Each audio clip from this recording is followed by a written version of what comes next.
की बाल कांड में अभिवादन की परंपरा भगवान ने स्वयं दी।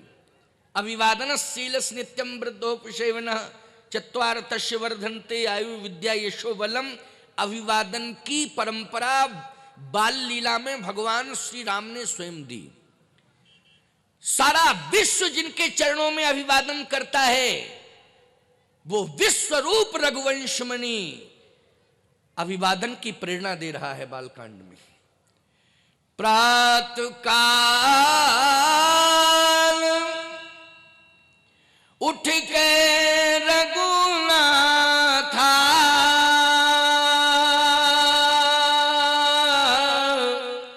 ओ मातु पिता गुरु ना वही माथा। मातु पिता गुरु ना वही माथा। अभिवादन की परंपरा किसने दी? सारा विश्व जिसके चरणों का अभिवादन करता है, अभिनंदन करता है, स्तवन करता है, पदवंदन करता है, ऐसा परमात्मा बाल कांड में जब बाल लीला कर रहा है तो अभिवादन की प्रेरणा दे रहा है। ब्रह्म मुहूर्त में भगवान श्री राम जागते हैं और प्रणाम करते हैं अपने माता को, पिता को और गुरु को।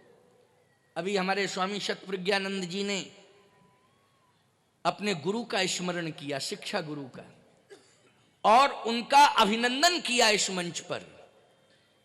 और उनके गुरु की ही इच्छा थी कि मैं सुंदरकांड पे बोलना चाहता था,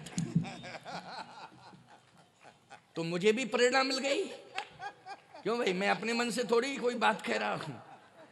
उन्होंने कहा सुंदरकांड पर बोलना चाहता हूं, तो गुरु नहीं बोलेगा तो जगत गुरु बोलेगा, कोई तो बोलेगा भाई, कोई तो बोलेगा।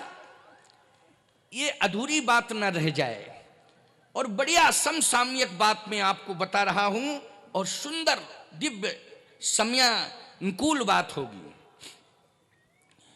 बाल लीला में भगवान ब्रह्म मुहूर्त में जगते हैं और अपने माता पिता गुरु को प्रणाम करते हैं। आज विडंबना यह है कि हमारे बालक, भारत में जन्म लेने वाले भारतीय बालक नौनिहाल आज ब्रह्म मुहूर्त देख ही नहीं पा रहे हैं कि ब्रह्म मुहूर्त क्या होता है। सोचो जरा, जो ब्रह्म मुहूर्त नहीं देख पाएगा, जो ब्रह्म मुहूर्त में नहीं जाग पाएगा, वो ब्रह्म का दर्शन भी नहीं कर पाएगा। ये मेरा चैलेंज। ब्रह्म का दर्शन करने के लिए पहले ब्रह्म मुहूर्त का दर्शन करो। कोई काम करते हो बिना मुहूर्त के सफल होता है? बोलो। विवाह करते हो तो उसके पहले मुहूर्त, विवाह का मुहूर्त। मकान बनवाते हो, मकान का मुहूर्त। तो ब्रह्म के दर्शन के लिए ब्रह्म मुहूर्त तलाशना पड़ेगा कि नहीं? बिना ब्रह्म मुहूर्त के ब्रह्म कैसे मिल जाएगा? और एक बात आपको बता दें, बड़ी सुंदर। अब तो मोबाइल का जमाना है, पहले लैंडलाइन की व्यवस्था थी, और लैंडलाइन भी बहुत कम जगह रिसीवर होते थे प्यारे। कहीं कहीं एसटीडी आदि की दुकानें हुआ करती थी, तो लोग जाते थे और घंटों नंबर डायल करते थे, लेकिन लाइन क्लियर नहीं मिलती थी। घंटों नंबर डायल करते थे लेकिन लाइन क्लियर नहीं मिलती थी। एक बार हम भी इसी उसमें फंस गए, समस्या में। प्रवचन कर रहे थे, रात को 10:30 पौने 11 बज गया, जैसे यहां ही लगभग 10 बज जाएगा, तो हम भी फंस गए। हम फंसे तो फोन आया, कहे महाराज जरूरी बात करनी है, आप बात कर लीजिए। तो बहुत ही ज़्यादा बड़ी समस्या है, जटिल समस्या है, और आप बात नहीं करेंगे तो घटना बड़ी घट सकती है। तो मैंने कहा चलो भाई, अब वैसे टाइम बहुत हो गया है। मैंने 10:30 बजे नंबर वो डायल किया, जो समस्या युक्त नंबर था, जो समस्या बन के नंबर मेरे पास आया था, मैंने वही नंबर डायल किया। कान से लगाया तो उसमें कोई बोला, इस रूट की सभी लाइनें व्यस्त हैं, कृपया थोड़ी देर बाद डायल करें। तो मैंने कहा ये कोई बोल रहा है, इसमें कंप्यूटर बोल रहा होगा। अच्छा थोड़ी देर उसने कहा, जो ऑपरेटर बैठा था, बोले महाराज जी थोड़ा सा आप रुकिए, जरा इंतजार करिए, लाइन व्यस्त है। 5 मिनट बाद फिर मैंने नंबर डायल किया, उसमें फिर वही बोला, इस रूट की सभी लाइनें व्यस्त हैं, कृपया थोड़ी देर बाद डायल करिए। मैंने कहा ये बताओ तेरा फोन खराब है कि मेरा दिमाग खराब है, मेरी समझ में ये नहीं आ रहा है। बार बार यही बोलता है, इस रूट की सभी लाइनें व्यस्त हैं, कृपया थोड़ी देर बाद डायल करें, इस रूट की सभी लाइनें व्यस्त हैं, कृपया थोड़ी देर बाद डायल करें। मैंने कहा मेरी समझ में बात नहीं आ रही है। उसने समझाया, महाराज जी रात्रि को 11-12 बजे के बाद लाइन व्यस्त हो जाती है। उस समय कुछ छूट चल रही थी, कि लाइन व्यस्त हो जाती है। हमने कहा लाइन क्लियर कब होती है, ये बता दे समय, कि लाइन क्लियर कब होती है। उसने कहा महाराज जी लगभग 3:30-4 बजे सुबह।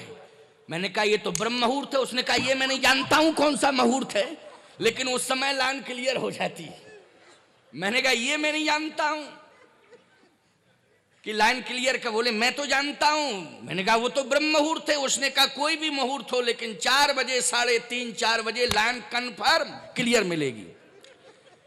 मैंने कहा चलो 2-3 घंटे 4 घंटे आराम कर लें, सुबह मॉर्निंग वॉक करने जाते हैं, घूमने ट्राई करेंगे। और जैसे ही मैंने 4 बजे नंबर डायल किया, बिल्कुल हाय हेलो शुरू, बात हो गई। हुई बात, समस्या का समाधान भी हुआ। मैं बैठा बैठा ये सोच रहा था कि जब मैं एक जगत के व्यक्ति से बात करने के लिए, उसकी समस्या के समाधान के लिए एक मोबाइल चैम्बर में बैठा, टेलीफोन ऑफिस में बैठा या उस कक्ष में बैठा और बात कर रहा था, जगत की समस्या थी, उसके समाधान के लिए भी लाइन अगर क्लियर मिली है तो ब्रह्म मुहूर्त में मिली है। प्यारे, जब जगत से संबंधित समस्या के समाधान के लिए लाइन क्लियर ब्रह्म मुहूर्त में मिल सकती है, तो ब्रह्म से भी बात करने की लाइन भी ब्रह्म मुहूर्त में क्लियर हो सकती है। इसलिए प्यारे, ब्रह्म से मिलना है, यदि उससे बात करनी है तो ब्रह्म मुहूर्त से कनेक्शन जोड़ो। आज संकल्प लेना है कि हमें ब्रह्म मुहूर्त में जागना है, और सबसे पहले करना क्या है? प्रातः काल उठ के रघुनाथा, मातु पिता गुरु ना वही माथा। मैं कहता हूं भगवान क्या हो गए? मंगलम भगवान, मंगल स्वरूप हो गए भगवान। भगवान विश्व रूप हो गए। यद्यपि वो विश्व रूप थे ही, लेकिन रामावतार में भी दशरथ के पुत्र श्री राम भी विश्व रूप रघुवंश मणि, विश्व रूप रघुवंश मणि, रघुवंश की मणि हो गए, विश्व रूप हो गए, विश्वव्यापी हो गए। बोलो किससे हुए? माता पिता गुरु के आशीर्वाद से। अपने से बड़ों का सम्मान करना सीखो। सुंदरकांड का तात्पर्य क्या है? बालकांड भगवान की बाल लीला, अयोध्या कांड अयोध्या से संबंधित घटनाएं, अरण्य कांड अरण्य अभ्यारण्य की चर्चाएं, किष्किंधा कांड किष्किंधा से संबंधित समस्या का समाधान,